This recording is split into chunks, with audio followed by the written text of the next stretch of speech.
Hola, muy buenos días a todos. Bienvenidos a nuestro panorama económico y financiero del mes de agosto de 2024. Mi nombre es Salvador Galindo, cabeza de inversiones de fondos y mandatos de Principal.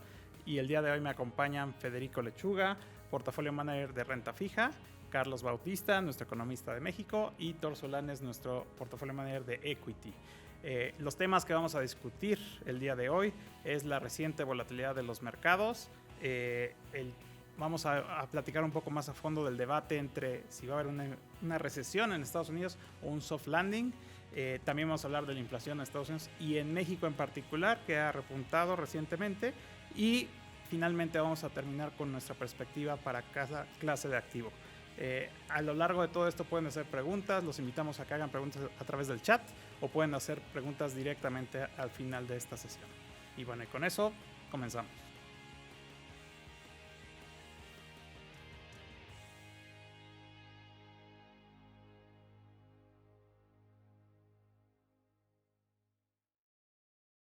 Pues muy bien, han sido semanas muy volátiles, hemos experimentado mucha volatilidad en los mercados recientemente.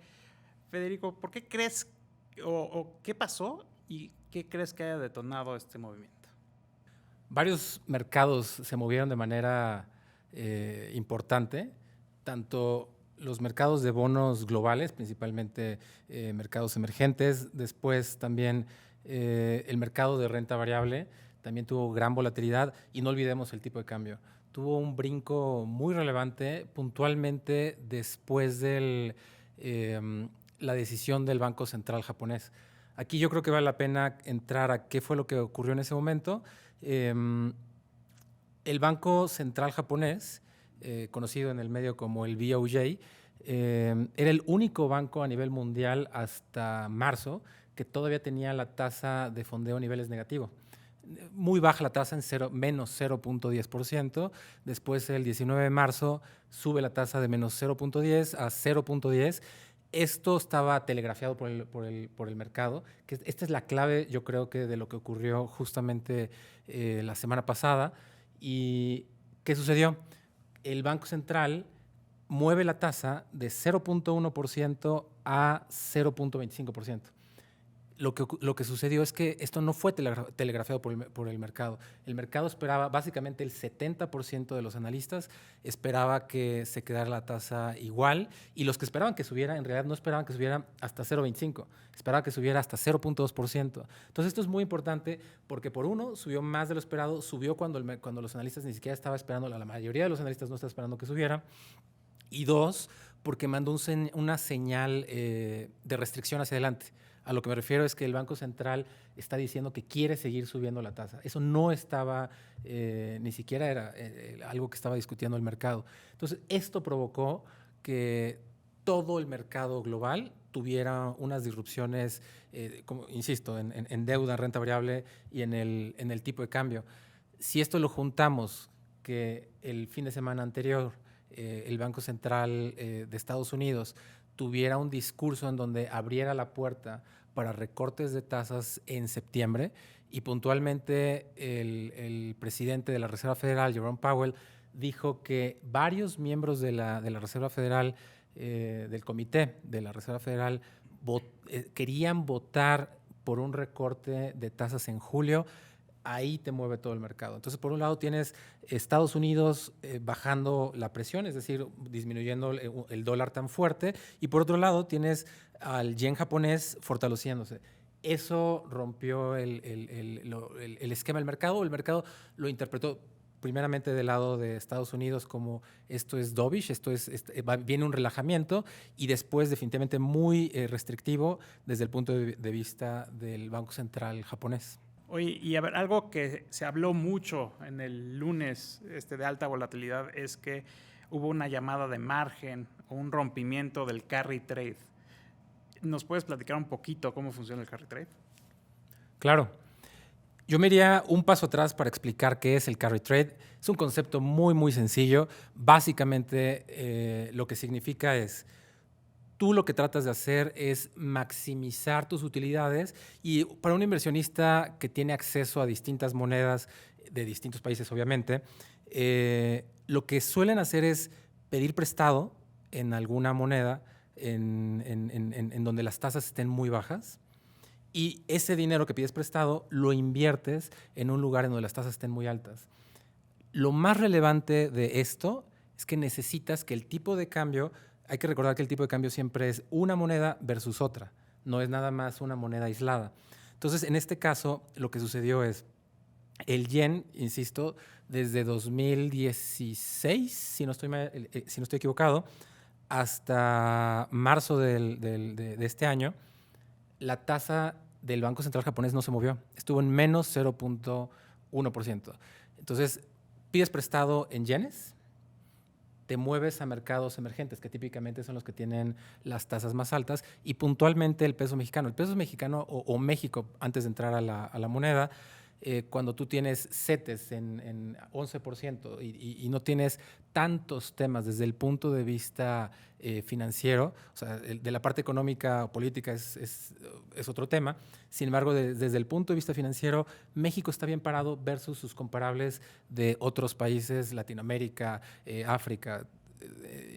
Y entonces, México tiene una tasa de 11%, Japón teniendo una tasa negativa de menos 0.1%.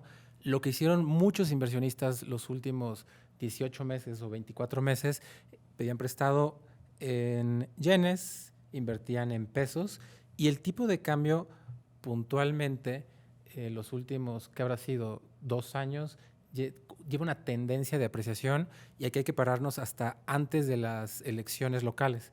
Entonces fue un trade muy, muy ganador, y básicamente el corto y el largo, es a lo que se llama el carry trade. Y eso, el movimiento del Banco Central japonés, pues lo que hizo un poco fue romper ese carry trade que había existido en los últimos 2 años, ¿no? Correcto. En el momento en que lo que tú haces es otra vez, donde tú estás pidiendo prestado, empiezas a subir la tasa, y lo más importante es que abres la puerta para seguir poniéndote en una postura más restrictiva todavía, te genera volatilidad. Y por el otro lado, con un Banco de México que todavía no está en un inicio de ciclo de baja de tasa, sin embargo, para allá va, eventualmente creemos que eso debe ocurrir. Entonces, el carry trade cada vez tiene menos valor, y el último factor relevante es el tipo de cambio. Un inversionista, para todos los inversionistas que estamos dentro de México, y estamos comprando activos en dólares, ganamos dinero cuando el peso se deprecia de 16, se mueve a 20, los locales ganamos dinero. Es exactamente el mismo caso para los inversionistas internacionales, pero al revés. Está en 20, se va a 16, ellos ganan dinero. Entonces, cuando tú tienes esta volatilidad y la tendencia, en vez de apreciación, es de depreciación, ellos pierden dinero. Entonces, este trade deja de tener valor, o pierde muchísimo valor, y lo que sucede es que los inversionistas globales, que hay distintas casas que están estimando que el monto era verdaderamente, o sea, era mucho más grande del PIB de México, para dimensionar, están deshaciendo las posiciones. Eso básicamente es lo que generó la volatilidad que vimos el lunes de la semana pasada. Muy bien. Oye, y realmente lo que subió la tasa de interés del Banco de Japón fue pequeño. O sea, sabemos que es un cambio de dirección importante con respecto a lo que habíamos visto en los últimos años, pero subió 35 puntos base. Tampoco fue un movimiento dramático, y el diferencial sigue siendo grande. Entonces, más bien, parece que esto es que la posición a favor del carry trade estaba un poco exagerada, y lo que vimos no necesariamente que ese diferencial desapareció, sino más bien que a lo mejor había un exceso de riesgo en ese trade, y que lo estamos viendo cómo se está limpiando un poco esa posición, ¿no? Totalmente. De hecho, si nos paramos al viernes anterior de que tuviéramos esta volatilidad, aún con la volatilidad del peso que vimos en junio y julio, el rendimiento 12 meses de los inversionistas internacionales era de 45%. Entonces, efectivamente, esto es un exceso. El mercado típicamente sobre reacciona para un lado o para otro. Entonces, claro, se están limpiando, digamos en el argot financiero, el que se salgan inversionistas de muy, muy corto plazo, nosotros lo llamamos limpiar, una limpia de posiciones. Entonces, yo coincido contigo, en realidad, inversionistas que no necesariamente tienen las manos más débiles o que están buscando el último peso para ganar, efectivamente, ellos son los que no todavía probablemente siguen adentro y los otros son los que ya se fueron. Muy bien. Oye, y ya se ha acomodado un poquito más el mercado. Obviamente la volatilidad ha bajado del máximo que vimos ese lunes, pero existe riesgo de que siga este reacomodo más de mediano plazo, no tanto de corto plazo. O sea, a lo mejor no tan abrupto, pero sí que sigan reacomodándose poco a poco estas posiciones, ¿no? Sí, correcto. Cuando menos lo que yo esperaría. Hay que recordar en dónde invierten, y me voy a ir puntualmente hacia México, en donde ellos hacen este tipo de inversiones, no son en los bonos M, que son los de largo plazo, o en los UDIbonos, lo hacen en los CETES, en los de más corto plazo. Típicamente lo más fácil para ellos es estar en CETES de 28 días, y lo que antes se conocía como el swapito, que básicamente es lo mismo que el carry trade, que es lo que acabamos de platicar. Sí, efectivamente, va a seguir habiendo inversionistas internacionales que van a seguir en esa parte, mientras Banco de México tenga una tasa tan alta y el resto de los mercados emergentes todavía no tengan esta presión. Tenemos distintos vientos en contra, Estados Unidos, las elecciones de Estados Unidos. Entonces, México, otra vez, mientras el tipo de cambio no tenga tanta volatilidad y no se deprecie mucho o no se prevea que pueda haber una depreciación consistentemente hacia los siguientes meses de manera importante, esto debería seguir funcionando. Y más bien a mí, Charlie, a lo mejor quieres participar aquí.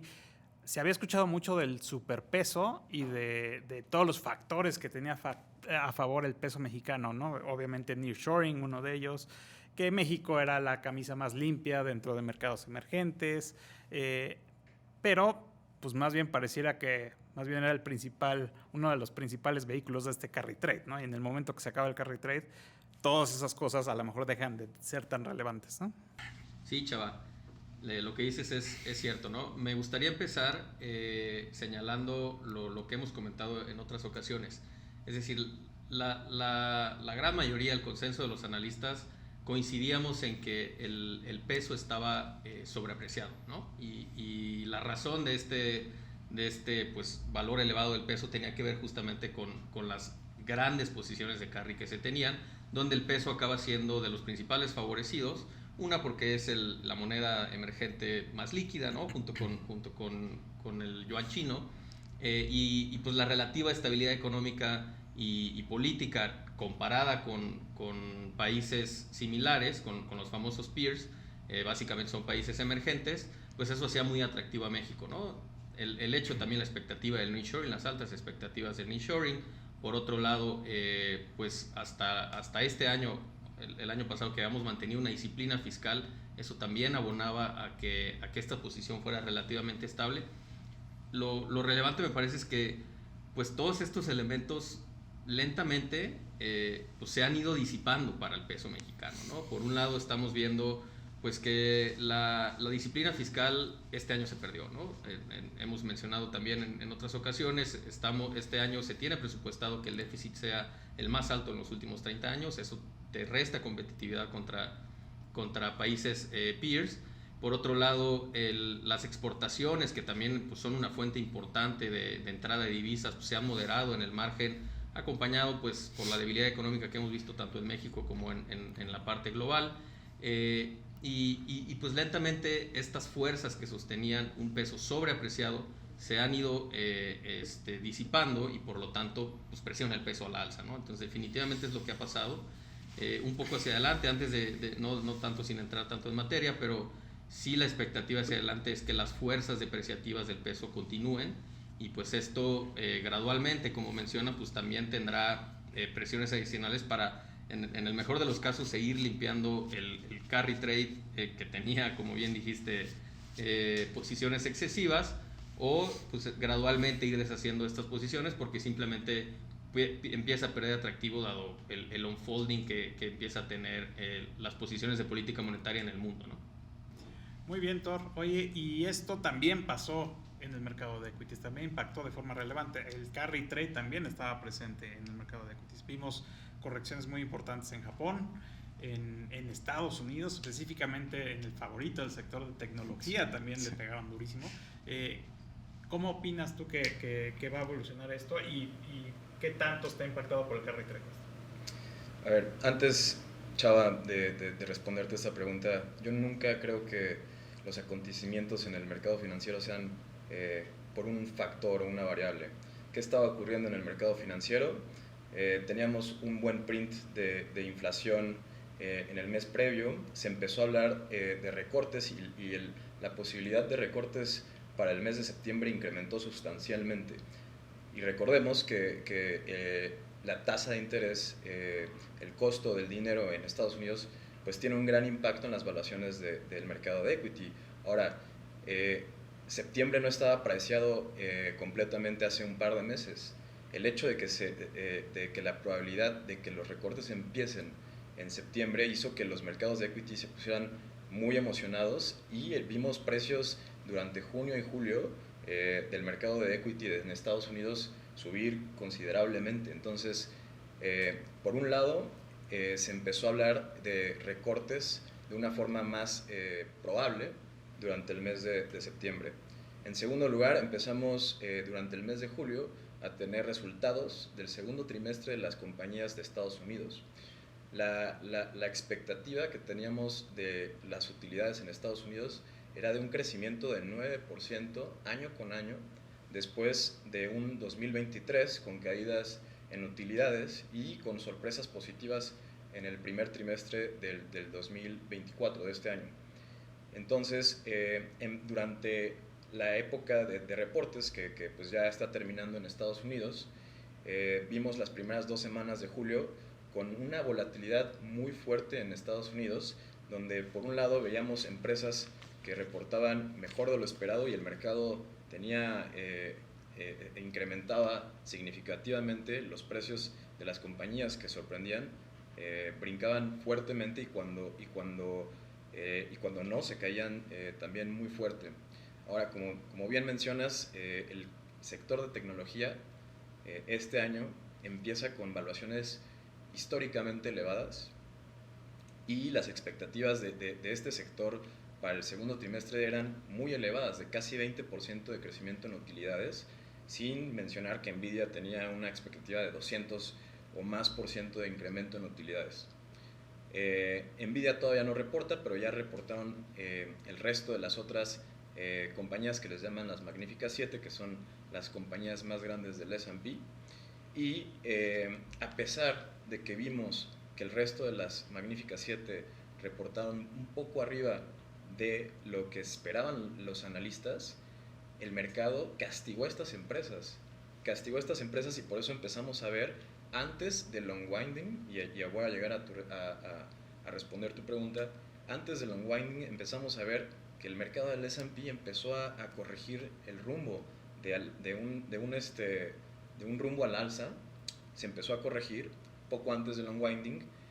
Y ahora sí, respondiendo a tu pregunta, lo que hizo el unwinding en el mercado de equity solo fue exacerbar los movimientos. Es decir, las valuaciones del mercado de tecnología, del sector de tecnología, ya estaban sustancialmente altas y como bien explicó Fede, el carry trade lo que hace es básicamente prestar barato para tener un mejor retorno en un mercado que te ofrece un mayor rendimiento, una mayor tasa de interés. ¿Y cuáles eran las posiciones en el mercado financiero global con mayores valuaciones o más, con valuaciones más exacerbadas? Era el peso, como dijo Charlie, era el sector de tecnología y era el mercado de renta variable de Japón. El mercado de renta variable de Japón tenía casi 20% de rendimiento en lo que iba del año. Y ahora sí, después del famoso unwinding del carry trade, el mercado de Japón perdió todo el rendimiento que llevaba en el año, de casi 20% a 0%. Hoy, al cierre de los últimos días, es casi 0% el rendimiento que ofrece, que tiene en el año el mercado de Japón. y el rendimiento o el S&P, el mercado principal, el índice principal de Estados Unidos, se cayó alrededor de 6%, ahorita está teniendo un ligero rebote. Sin embargo, la mayoría de los mercados, al ver este tipo de miedo, se exacerba con todos los acontecimientos que han pasado. Y como mencioné, lo que creo para el futuro, para responderte a la pregunta de qué creo que va a pasar en el futuro, es hacia adelante vamos a tener las elecciones presidenciales en Estados Unidos. Vamos a tener el recorte en septiembre, posible recorte que ya está, hay más de 100% de probabilidad de recorte en septiembre. Y esto puede justamente exacerbar todavía más el posible unwinding. Y vimos también en las semanas pasadas ver un indicador, un dato de desempleo que no esperaba el mercado, y esto detonó algo que se le llama el SAM Rule, y este indicador tiene una efectividad de pronóstico de recesiones muy alta, y esto el mercado de equity está ya pues con bastantes precauciones. El mercado de equity depende mucho del crecimiento global, del crecimiento económico global, y este SAM Rule puede justamente indicar que la probabilidad de recesión que tiene ahorita el mercado es alrededor de 30%, podría indicar que esta probabilidad empieza a subir. Entonces el mercado de equity va a estar muy cauteloso, con valuaciones altas, como ya dije. A pesar de esta corrección, el mercado de equity en Estados Unidos sigue teniendo como 10% de retorno en lo que va del año. Es en línea con el promedio histórico de los últimos 30 años, y la probabilidad de recesión en aumento no le viene bien al mercado de equity. Entonces, como inversionista de renta variable, yo creo que las posiciones van a estar con mayor cautela. Tienes que tener mucha cautela en el mercado de renta variable global, y con mucho vamos a tener que tener mucho cuidado con los datos económicos que salgan de aquí en adelante. Y bueno, muchas veces se interpreta en el mercado de acciones que una baja de tasas es positiva para equities, ¿no? ¿Por qué? Porque dicen las acciones son el activo con mayor duración que existe, y obviamente una baja de tasas pues le implica que las valuaciones de acciones pueden subir, ¿no? Este claramente no fue el caso, porque al paralelo que vimos este movimiento, vimos la tasa de los treasuries caer casi 50 puntos base, ¿no? Entonces, esto más bien habla de un deterioro más bien en fundamentales, y a lo mejor una limpia de posicionamiento más que de una buena razón por la cual estas tasas están bajando, ¿no? O las que está acostumbrado el mercado a tener, ¿no? Totalmente de acuerdo. Estamos viendo un cambio en los posicionamientos, y un cambio en los fundamentales de renta variable global, donde, como te mencioné, los sectores de tecnología, el mercado de Japón, pues ya presentaban valuaciones históricamente altas, y lo que estamos viendo que ocurre después de este Black Monday es, y al inicio de los resultados del segundo trimestre, lo que estamos viendo es que las revisiones de utilidades de los sectores más defensivos están aumentando, y las revisiones de los sectores de la que representan la economía real, o de los sectores de tecnología están disminuyendo, y el mercado de equity se está reagrupando conforme a estas revisiones. Estamos viendo cómo los inversionistas de renta variable global están rotando a sectores más defensivos, y se están saliendo de estas posiciones que, como bien mencionas, ya están tal vez exageradas. Y respondiendo también a la pregunta de, normalmente una bajada en las tasas de interés eleva los precios y las valuaciones de equity, totalmente cierto, pero cuando son las razones correctas. En este caso estamos viendo varios indicadores, como mencioné, el SAM Rule, la reversión de la curva, y ciertos indicadores de macroeconómicos en Estados Unidos del mercado laboral deteriorándose. Entonces, tal vez no sean las razones correctas esta vez, y el inversionista de renta variable global va a estar muy cauteloso, y va a tener el foco en todas estas indicadores económicos de la economía en Estados Unidos. Muy bien. Y bueno, pues con eso, Charlie, ahora va la rolita sobre ti. Ya escuchamos a Thor hablar del SAM Rule. ¿Por qué no nos platicas ahorita un poquito cómo funciona el SAM Rule? Pero también estamos viendo que efectivamente las tasas están bajando abruptamente. Movimientos ya más típicos asociados a un deterioro más fuerte. Y aunque sabemos que varios indicadores de la economía apuntan a que todavía tiene cierta solidez, pues la gran pregunta hacia adelante es, ¿efectivamente va a ser solo un soft landing o puede ser algo más? Claro que sí, chava. Es la pregunta del millón, ¿no? A ver, vamos por partes, ¿no? La SAM Rule que hacía mención Thor. ¿Qué es esta regla? Pues básicamente es una regla estadística desarrollada por una economista de nombre Claudia Sam, que ella es una economista que trabaja en la Reserva Federal, que básicamente pues ella analiza a lo largo de la historia los periodos recesivos y cómo se relacionan con la velocidad en la que se deteriora el mercado laboral, ¿no? Básicamente la regla se activa cuando en un periodo de 12 meses el mercado laboral se deteriora, aumenta 0.5% o más en este periodo, ¿no? Con los datos que vimos del empleo para el mes de junio, justamente se activó esta SAM Rule a finales del mes de julio, vaya, y pues eso de alguna forma indica que la economía está en recesión o que en los próximos 6 meses podría entrar en recesión, ¿no? Eso es lo que te dice la regla estadística. Y me parece que ahí es donde empiezan estos análisis finos, ¿no? Y los puntos sobre las IES. Una primera respuesta relacionada ya con la pregunta de pues, si esto se está encaminando a una recesión o un soft landing, yo te diría, es cierto que la velocidad en la que se ha enfriado el mercado laboral en el margen preocupa, ¿no? Eso también pues, lleva a que las probabilidades de una recesión se incrementan también respecto a lo que teníamos hace un par de meses, incluso lo que platicábamos el mes pasado, pero también hay que fijarnos un poquito más en cómo se miden estos datos, ¿no? ¿Y a qué me refiero con esto?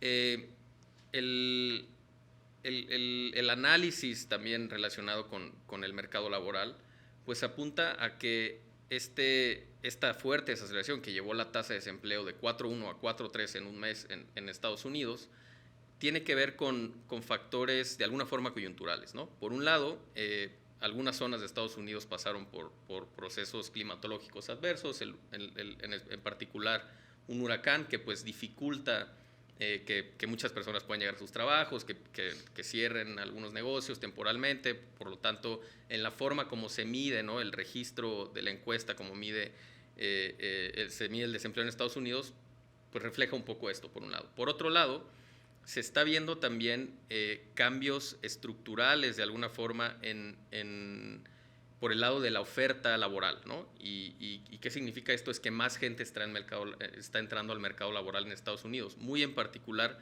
relacionado con el efecto migratorio, ¿no? Entonces, eso también es relevante, dado que pues no parece típicamente a la mayoría de recesiones. Hay un par de recesiones también que tienen similitud con lo que estamos viviendo hoy, pero me refiero a que típicamente es bien diferente cuando el mercado laboral se desacelera por factores de demanda, ¿no? Es decir, que las empresas tienen menor capacidad de contratar y eso pues eventualmente la gente pierde su trabajo, tiene menos capacidad de consumir y por lo tanto se hace una cadenita que va llevando a estos escenarios recesivos, cuando tiene que ver del lado de la oferta, ¿no?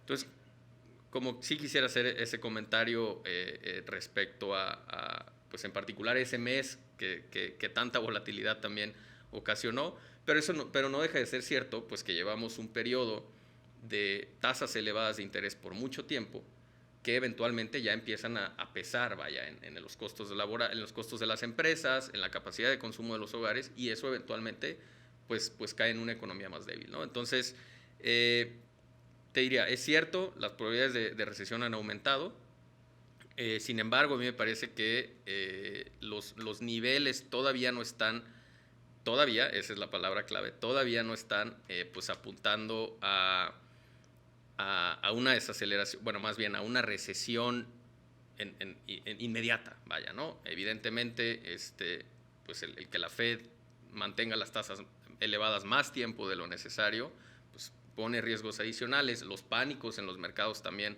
son importantes, ¿no? Sabemos que el mercado tiende a reaccionar, pero existe este escenario también donde esta volatilidad acaba siendo una autoprofecía cumplida, ¿no? Dado los elevados flujos de financieros que se mueven a nivel global.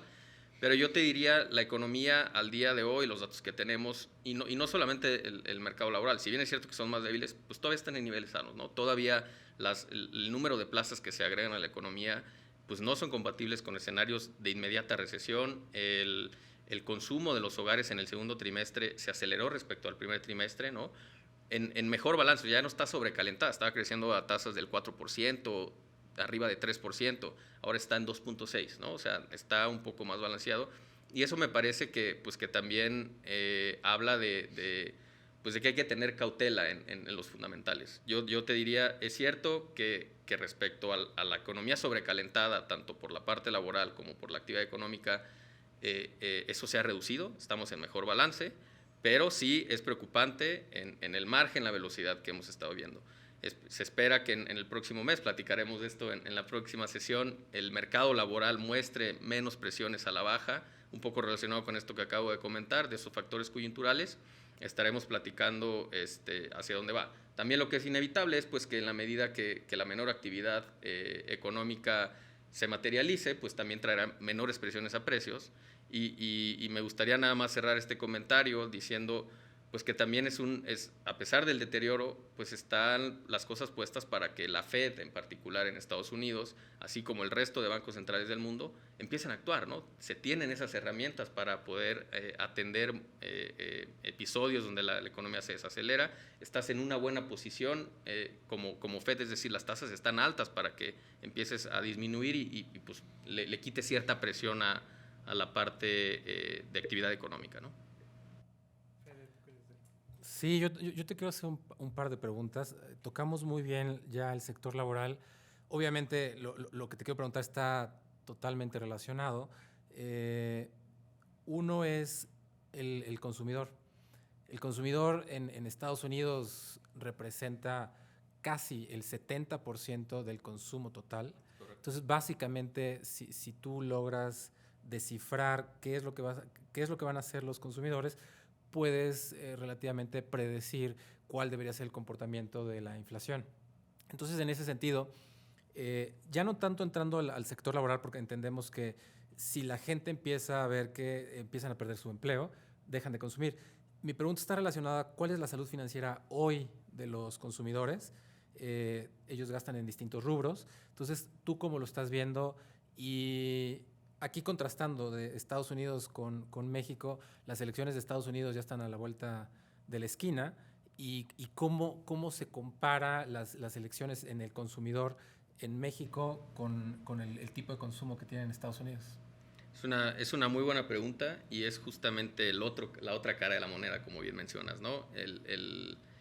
Una cara es el mercado laboral y otra es pues, cómo acaba gastando eventualmente el consumidor. Evidentemente están relacionadas, y hemos visto sí un consumidor más débil en el margen, ¿no? Hemos visto pues que la salud financiera también en el margen se ha deteriorado. Esto lo vemos en diversos indicadores de los famosos delinquencies, ¿no? Del consumidor, es decir, la capacidad de pago o de impago en sus tarjetas de crédito, en sus diversos créditos, pues también han dado han mantenido una tendencia al alza, reflejando que cada vez es más difícil para el consumidor mantener esos elevados niveles de consumo. Pero me parece también que hay factores que pueden ayudar justamente si la política monetaria y de alguna forma la política fiscal pues pueden ayudar a paliar o hacer que el movimiento sea más gradual, ¿no? Es decir, la expectativa de menores tasas tendrá alivio también en el consumidor, ¿no? Tendrá un relajamiento en la parte en la capacidad de compra, aunado también a las expectativas de menores precios, ¿no? O sea, los elevados precios que hemos visto en este ciclo pues tienen un efecto en el ingreso de los hogares. Eso de alguna forma, en la medida que haya menores precios, pues puede tener cierto alivio, no para un repunte ni mucho menos, pero pues sí para tratar de que las cosas se muevan de una manera más suave. Ahora, el proceso electoral es otro factor, como bien dices, ¿no? En el caso de México, típicamente en procesos electorales se espera o se observa una ligera aceleración en el consumo por el efecto del gasto fiscal, ¿no? Esto suele ser cierto en general en todos los países. En el caso de Estados Unidos tiende a ser un poco similar, ¿no? Pero pues también pues entran factores adicionales de cómo se vayan posicionando las expectativas de quién va a ganar y qué políticas puede impulsar para beneficiar o no al consumidor, ¿no? Evidentemente una victoria de Trump tendrá una historia particular dadas las políticas que ha impulsado, que están relacionadas con una baja de impuestos, con aumentar cierto tipo de gastos que pues aumentarán la liquidez y la capacidad de consumo de los consumidores. Y pues me parece que es uno de los pocos casos donde los candidatos en Estados Unidos coinciden en que el efecto fiscal seguirá, ¿no? Entonces me parece que ese es otro factor relevante. Ese es otro el enorme impulso fiscal que hemos visto en la presidencia de Biden en los últimos 4 años, post-COVID sobre todo, ha tenido un efecto importante en los consumidores. Y me parece que esa es la clave también de por qué este ciclo ha sido de los más atípicos y ha sido de los más resilientes, ¿no? Pues la curva lleva alrededor de más de 19 meses invertida, ¿no? Es uno de los periodos más largos en la historia. ¿Qué significa esto? Pues que a pesar de que las tasas de interés están muy altas, el consumidor ha tenido la oportunidad de mantener este gasto, pues por un efecto de cambio de precios relativos entre bienes y servicios, pues porque también evidentemente todo el gasto que recibieron como apoyo pues sigue estando o sigue terminándose de gastar, pero en la expectativa que haya pues hacia adelante todavía mayor impulso fiscal, pues será un alivio para los consumidores, ¿no? Y bueno, entonces resumiendo un poquito, la economía se ve todavía fuerte, desacelerándose un poco más rápido de lo que esperábamos y el mercado esperaba. Y a lo mejor yo le pondría un sesgo de no necesariamente vamos a hacer una recesión, pero definitivamente la economía se está haciendo más vulnerable a que cualquier shock externo la pudiera llevar a un escenario de recesión, ¿no? Ese es el problema de estos escenarios, ¿no? Que no necesariamente la economía se va a acabar de desplomar, sino que llega un momento donde el famoso cruising, sí, ¿no? Donde cualquier cosita que salga mal puede hacer que se caiga la economía, ¿no? 100%. Yo lo diría tal cual. La economía ha continuado resiliente, evidentemente más débil, con un sesgo, con un riesgos pues a menor crecimiento en los próximos meses, y lo cual te refleja lo que comentaba hace rato, que las herramientas de la política monetaria también funcionan, ¿no? O sea, parece ser que por fin, después de muchos meses, empieza a tener efecto, y suelen ser así las recesiones, ¿no? Suele haber un momento donde la desaceleración viene más rápida. Y nada más concluiría esta sección diciendo: el soft landing, a pesar de que no es un escenario donde todo es bonito, ¿no? El soft landing implica también pues, un cierto sufrimiento, quizá temporal o de menor duración, pero no implica que no pasa nada, ¿no? O sea, me gustaría nada más concluir diciendo que suele ser así, ¿no? Muy bien. Oye, pero también hay un lado positivo de todo esto, ¿no? Que es el lado de la inflación, ¿no? Uh-huh. Realmente la inflación ha estado sticky, sobre todo en México ya un rato. Estados Unidos ha bajado, pero se ha ralentizado un poco ese ritmo de caída, y definitivamente pues lo que sí esperaba el mercado en algún momento es que sabemos que la inflación se acaba con recesiones o con una desaceleración un poco más fuerte, ¿no? Entonces, el lado positivo de esta desaceleración un poco más rápida que estamos viendo a lo mejor es que la inflación acaba cayendo más rápido de lo que esperaban, al menos en Estados Unidos, ¿no? Pero bueno, ¿cuál es tu perspectiva de inflación en Estados Unidos y qué tanto cambia para México? Sí, es como lo dices, ¿no? Yo creo que en un escenario de desaceleración, pues atraerá presiones a la baja para la inflación en Estados Unidos. Yo creo que lo que hemos visto en los últimos 2 meses, donde han sido sorpresas positivas en términos de precios, puede continuar hacia fin de año, ¿no? Ha sido más sticky el componente de servicios, pero me parece que justamente empieza a ceder. En el caso de México, es un poco distinta la situación, ¿no? Y tiene que ver con que, por un lado, el crecimiento económico se ha desacelerado mucho más fuerte de lo que se anticipaba, ¿no? Y justamente hace rato hacía mención de que en procesos electorales el fuerte gasto fiscal pues tiene un impulso para el consumo y la inversión. Este año, a pesar de que el gasto está en niveles elevados, pues no se materializó o no se ha reflejado en las cifras, ¿no? Incluso las sorpresas han sido negativas, y eso preocupa pues de manera importante para el desempeño de la economía mexicana. Ahora, en términos de precios, ha venido las sorpresas del otro lado que en Estados Unidos, ¿no? En las últimas quincenas hemos visto sorpresas negativas en términos de inflación.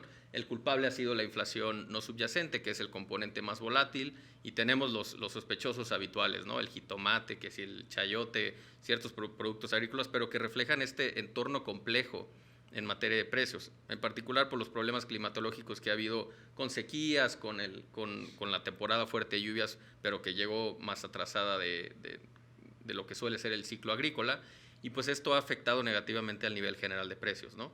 Ahora, el otro componente, que es la inflación subyacente, que esa suele moverse más lentamente y suele ser más indicativa de cuál es la tendencia de la inflación general, esa se ha venido comportando bien, ¿no? Ahora, hay componentes presionados, como en otras partes del mundo, ¿cuál en particular? Servicios, y eso, pues me parece que acaba siendo un efecto donde, a pesar de que la economía se ha desacelerado mucho más rápido de lo esperado, no se ha reflejado completamente eso en el nivel general de precios, ¿no? Las revisiones para este año al menos han sido al alza en México, en la inflación general. Existe un riesgo que con la depreciación fuerte que hemos esperado del tipo de cambio y con ciertos episodios que hacia adelante apuntan a una depreciación mayor del tipo de cambio, pues traiga también presiones en precios. Pero me parece que el Banco de México también tiene que empezar a ser más forward looking, pensando en que la desaceleración ha sido fuerte, ¿no? O sea, ese es otra vez, he mencionado que las políticas sirven y el efecto de la política monetaria sirve. En México es más limitado por efectos estructurales de cómo está compuesta la economía mexicana, pero sí siguen funcionando, ¿no? Y me parece que donde funcionan es por el lado de la demanda. Estas presiones que acabo de mencionar están muy relacionadas del lado de la oferta. Entonces, si bien es cierto que te presionan los precios y que hacia adelante pues hacen que en el corto plazo las expectativas aumenten, me parece que el efecto que permite que Banxico pueda estar pues viéndose adelante en términos de la tasa es la desaceleración económica, que evidentemente traerá menores presiones en la inflación subyacente, y pues evidentemente como se mueva la Fed, ¿no? Que pues sabemos que es un factor, otro de los factores adicionales que toman en cuenta, ¿no? Muy bien. Y pues bueno, vamos a pasar a la parte de perspectiva ya por asset class. Y bueno, vamos a empezar con fixed income, ¿no? El mes pasado hablamos de que parecía que se estaban alineando las estrellas para un rally en fixed income. Ese rally lo vimos de forma muy importante en Estados Unidos. O sea, las tasas en Estados Unidos han caído de forma importante el último mes, casi 50 puntos base. No lo hemos visto en México tanto. No sé si han caído, pero ha sido mucho más lento el movimiento. ¿A qué atribuyes ese rezago? Aquí hay que regresarnos a junio. Junio con el panorama político cambió la estructura de lo que esperaba el mercado. Y entonces eso provocó una venta de las posiciones de los bonos locales, los EMES, los UDIs, CETES. Y esto le generó muchísima volatilidad, pero la volatilidad hay que recordar que son de los dos lados, tanto positivo como negativo. Más bien esto fue del lado negativo. Y las tasas, puntualmente vamos a hablar del bono de 10 años y ahorita hablo de los nodos más cortos, pero puntualmente el bono de 10 años subió a niveles prácticamente los máximos de los últimos 5 años. Y cuando llegó a este nivel, en realidad los inversionistas extranjeros dejaron de invertir y solamente los locales vimos como oportunidades el entrar a estos niveles. Entonces, estos niveles han ido disminuyendo en los últimos 30 días, la respuesta es sí, y como bien dices, en México, si solo vemos punta a punta de la última plática que tuvimos a hoy, solo ha bajado 20 puntos base, cuando en Estados Unidos ha bajado 50, 60 puntos. Parte de este racional está, uno, en el cambio estructural de lo que sigue. Dos, vienen todo este mes de agosto y algo de septiembre discusiones de reformas. En realidad vemos un par que puede el mercado considerar como podrían debilitar el sistema legal de México, y entonces los inversionistas en realidad en esa parte consideran que el riesgo ya no necesariamente es el mismo que previo a las elecciones. Y lo siguiente es que también empieza a jugar el papel de las elecciones de Estados Unidos. Todavía lo vemos hacia los siguientes 3 meses, pero cada día, conforme va pasando, nos acercamos a las elecciones, el Partido Demócrata ha hecho un regreso importante para empatar, estadísticamente hablando, el posible ganador de la presidencia. Entonces, vamos sumando diferentes factores y los mercados emergentes en su totalidad son los que más sufren a estos eventos. Hay varios que son coyunturales a México, como ya mencioné, y entonces ha habido un rezago de la curva de bonos. La respuesta es sí. De todas maneras, si Banco de México, o más bien, cuando Banco de México ya se vea que empieza su ciclo de baja de tasas, la curva va a disminuir, y aquí me voy a la parte más corta. De la parte más corta, y aquí solo me voy a centrar en el nodo de 2 años, el nodo de 2 años sí ha bajado, los últimos 30 días ha bajado 60 puntos, pero este nodo depende prácticamente de la política monetaria. Entonces, cuando Banco de México de los niveles actuales hacia los próximos 2 años, que yo esperaría que estuviéramos significativamente abajo de donde estamos el día de hoy, el nodo de 2 años va a tener una caída muy importante. La parte más larga, me regreso a la zona de 10 años, sí ha tenido un rezago, ha tenido volatilidad, pero también tiene muchísimo valor. Estamos pensando en que si vemos el bono de 10 años en un 10%, en los próximos 3 años yo esperaría que el 10% ya no esté ahí. Vemos las tasas reales, prácticamente toda la curva, sin importar el nodo, los subibonos en tasas superiores al 5%. Para mí, las tasas de 5% en más la inflación, que ese es el compuesto completo, es, por ponerlo de alguna manera, es un bombón. Ya compite con equities, ¿no? En términos de rendimiento hacia adelante, ¿no? Totalmente de acuerdo. 5% más la inflación. Desde mi punto de vista, la inflación debe estar en 4, 4,5, o al menos ese es el histórico, 4,30 de los últimos 20 años. Entonces, estamos hablando casi de un 10%. 10% libre de riesgo, de volatilidad como la renta variable. Entonces, pensando de manera prospectiva, y aquí no me gustaría quedarme solamente al cierre del año, me gustaría ir 12 meses, 24 meses. Los bonos son una apuesta muy equilibrada, o es más, ni siquiera te diría equilibrada, está a favor del inversionista.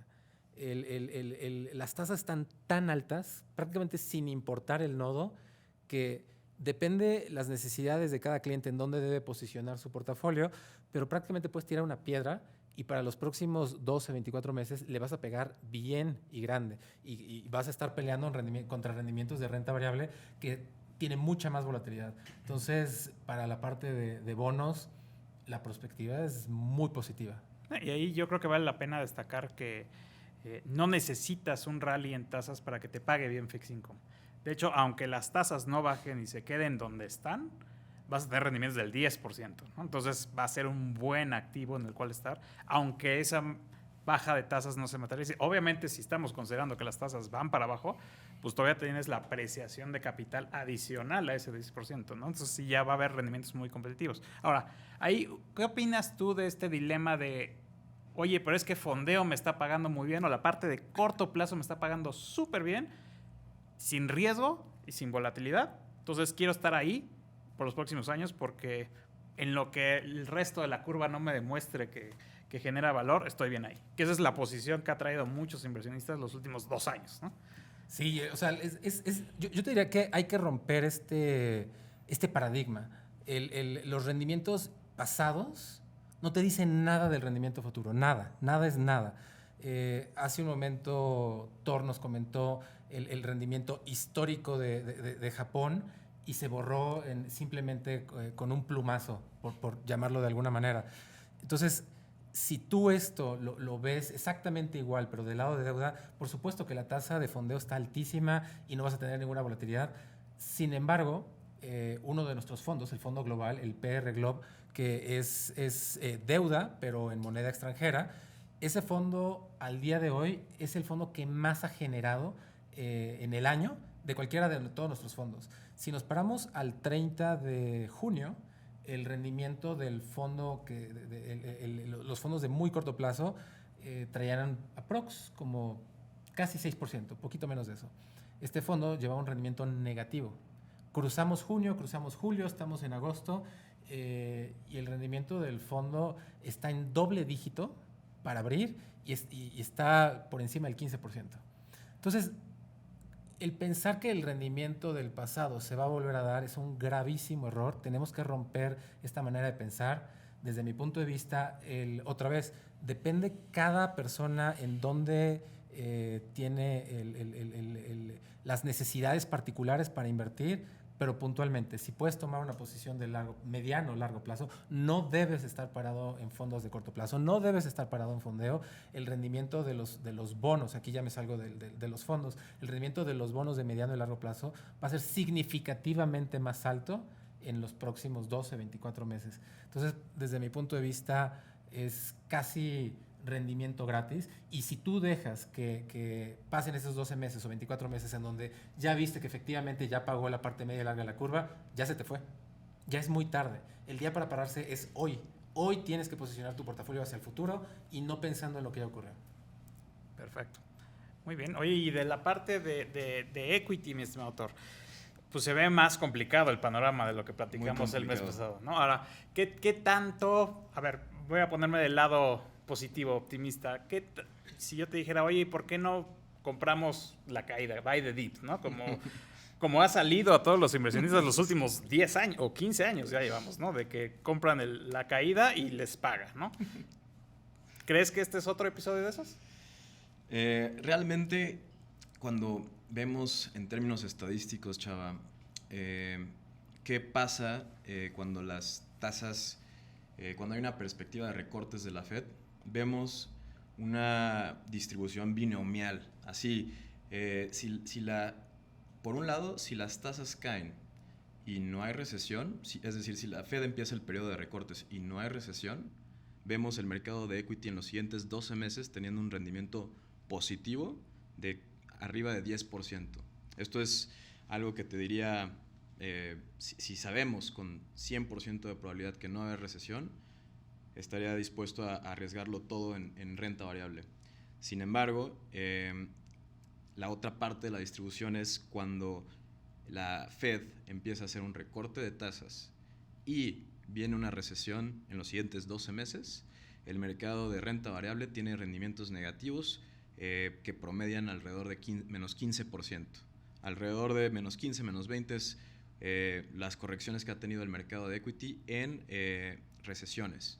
Pueden ser mucho peores, como la del 2007 con la crisis global financiera, pero todo depende de qué vaya a pasar en los siguientes 12 meses. Yo veo muchas señales deteriorándose en el ambiente económico en Estados Unidos. Tenemos rendimientos todavía de 10%, que son bastante buenos, en línea con la historia del mercado de renta variable a nivel global. Sin embargo, como mencionaba muy bien Federico, también el mercado de equity lo tienes que ver como un diferencial entre qué rendimiento te da la renta variable contra la renta fija. Hoy en día las primas de riesgo de renta variable a nivel global casi, y antes de seguir, ¿qué es la prima de riesgo? En renta variable es el rendimiento que te da sobre el capital invertido la renta variable, que en Estados Unidos aproximadamente es de 6%, 7%, menos el rendimiento que te da un bono del tesoro, que ahorita pues, está alrededor de 4%. Entonces, en México, por ejemplo, hablábamos de México, pues es mucho más atractivo invertir ahorita en bonos que en renta variable, porque esta prima de riesgo es negativa.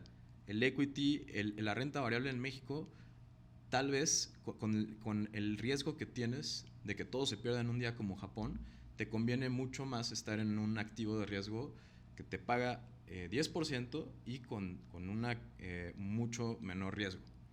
Entonces, a nivel global, esto también se ve generalizado porque en Brasil vemos tasas todavía altas con respecto a los rendimientos que te ofrece el mercado de renta variable, y en Estados Unidos también. Entonces, juntando estas dos perspectivas de la prima de riesgo y las valuaciones históricamente altas con la probabilidad de recesión en aumento, yo estaría muy cauteloso el activo de riesgo de renta variable y tal vez preferiría tomar un rendimiento alto con menor riesgo y hacia adelante creo que dependiendo de las correcciones que damos en el mercado de equity podríamos empezar a volver a tomar riesgos si las preocupaciones de recesión se disipan.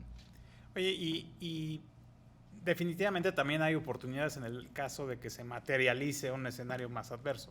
¿Cómo te estás posicionando en términos de sectores o de estrategias dentro de los portafolios de renta variable? A ver, y también para añadir a los comentarios, no solo de los datos económicos que hemos visto, al reportar las compañías de renta variable en Estados Unidos como McDonald's, Starbucks, Walmart, tienen llamadas con los analistas y los comentarios que hemos escuchado de estas compañías, pues que son de consumo básico y son normalmente compañías que cuando hay recesiones pues no vas a dejar de comprar alimentos, bebidas y pañales. Los comentarios que hemos escuchado son malos, son hacia adelante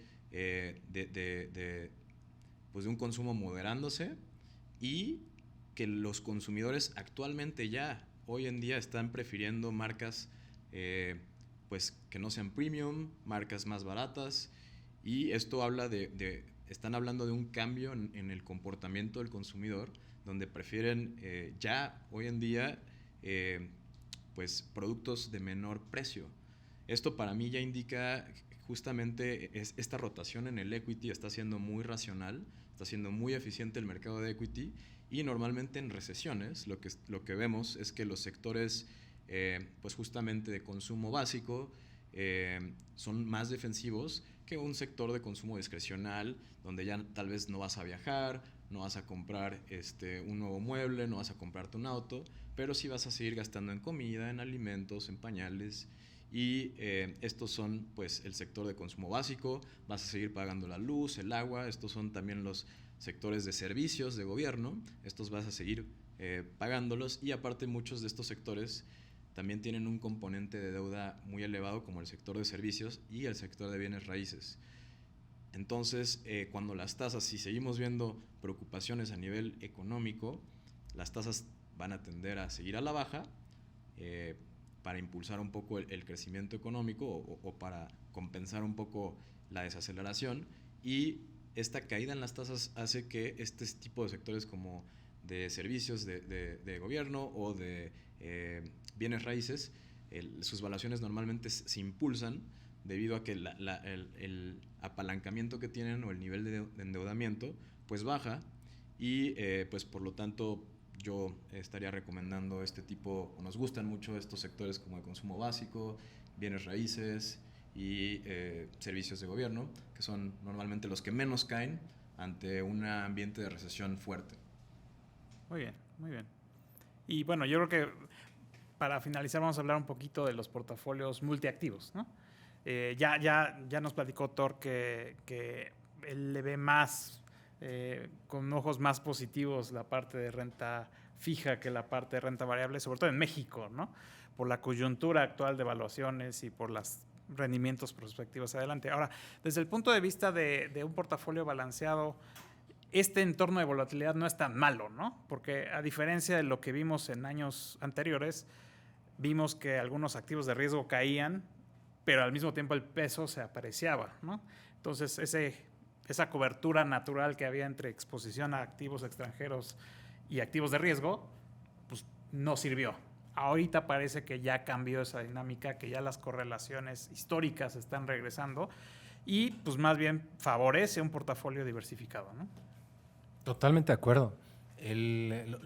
Otra vez, regresando a los portafolios que son 100% deuda o 100% renta variable, los fondos que están relacionados con una combinación de activos, por ejemplo, el fondo deuda en dólares, y aquí digo, esto no es un fondo que tiene distintos tipos de clases de activo, pero a lo que me refiero es el tipo de cambio, los fondos que tienen renta variable y por la diversificación que tiene la renta variable, en realidad nuevamente estamos viendo que las correlaciones funcionan. Dicho de otra manera, en términos de rendimiento, los fondos que están concentrados en una sola clase de activo en realidad no están generando tanto rendimiento.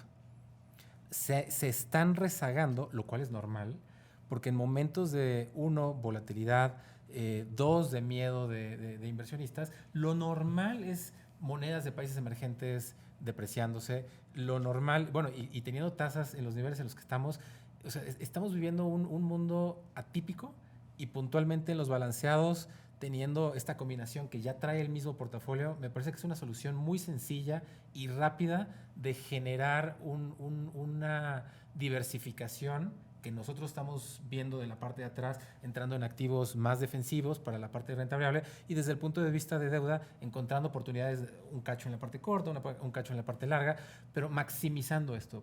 Y al tener esta combinación de multiactivos, me parece que es una combinación, es la forma más sencilla y mejor para tener un portafolio. Y de hecho la volatilidad te ayuda en esto, ¿no? Porque puedes, esa maximización de rendimiento detrás que haces tú como portafolio manager, se presta más en un entorno de alta volatilidad, ¿no? Cuando los mercados suben o bajan constantemente, no puedes rebalancear, no puedes hacer muchas cosas que este entorno de alta volatilidad sí te deja, ¿no? Entonces puedes subir exposición o bajar exposición al tipo de cambio a medida que se deprecia o se regresa, cosa que en los demás activos pues estás expuesto y simplemente no tienes mucha oportunidad de cambiar el perfil de riesgo, ¿no? Así. Sí, completamente. Los fondos balanceados en los próximos meses esperamos que sigan pagando como lo estamos viendo en estos últimos, ¿qué es? Mes y medio. Hacia adelante también favorecemos mucho llamémoslo, esta clase de activo, un portafolio balanceado. Muy bien. Pues muchas gracias, Fede. Muchas gracias, Carlos. Muchas gracias, Thor. Vamos a pasar a la serie de preguntas y respuestas. Ok. Perdón, creo que se perdió el audio tantito. Bueno, la pregunta es si seguimos esperando un solo recorte por parte de la Fed o no. La respuesta es, creemos que ya se abrió la puerta a que haya más de un recorte. Sin embargo, también creemos que va a depender de los datos. O sea, la Fed tiene bastante tiempo para evaluar de aquí a su situación, cómo sigue evolucionando la economía, y creemos que sí, definitivamente se abrió la puerta a que haya más de un recorte, pero también el mercado está un poco sobreestimando la posibilidad de recortes. Entonces, pues va a haber un debate importante dentro de la propia Fed, y viene la reunión de Jackson Hole, entonces ahí vamos a tener un poco más de claridad de qué está pensando la Fed, pero creemos que sí, más bien ahora el sesgo va a ser a que la Fed va a tratar de frenar un poquito las expectativas tan agresivas que ya hay incorporadas en el mercado por parte de los recortes esperados.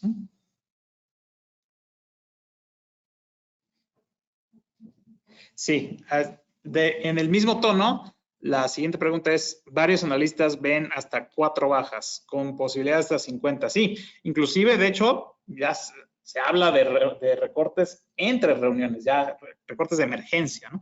Creemos que eso está un poco exagerado. Eso fue el tópico de la semana pasada, claramente con todo lo que pasó en Japón y la volatilidad que eso generó en los mercados, puso esa expectativa de que a lo mejor la Fed iba a tener medidas más agresivas como emergencia. Ya esta semana pues ya está mucho más tranquilo el mercado, ya se está recuperando, ya se están estabilizando los niveles de volatilidad. Entonces creemos que esas digamos, estimaciones agresivas van a perder poco a poco probabilidad, pero definitivamente sí se abre la puerta a que pueda haber una baja de 50 puntos base en septiembre. Eso sí es un hecho. Y complementaría, Chava, si bien es cierto todo lo que acabas de comentar, también la Fed suele ser cautelosa cuando inicia recortes, ¿no? Típicamente suele iniciar con 25 puntos base. Me parece que septiembre definitivamente la puerta está abierta para que se pueda hacer un recorte. Definitivamente también esto implicaría pues que nuestro escenario de un recorte sea obsoleto y que veamos más recortes. pero lo dijiste muy bien, va a depender completamente de los datos. No creemos todavía que el escenario apunte, como mencionábamos hace rato en la discusión, hacia una recesión. Más bien el escenario principal sigue apuntando a un soft landing y pues eso llevará todavía a una Fed ligeramente más cautelosa, ¿no? Perfecto, muchas gracias, Carlos. Creo que ya no hay más preguntas. No sé si alguien quiera animarse a poner otra pregunta. ¿No? Pues bueno, les agradecemos mucho su tiempo. Sabemos que nos pasamos un poquito de tiempo que estaba establecido, pero bueno, una disculpa y les agradecemos mucho su presencia y su participación y nos vemos el mes que viene. Gracias. Gracias. Bye.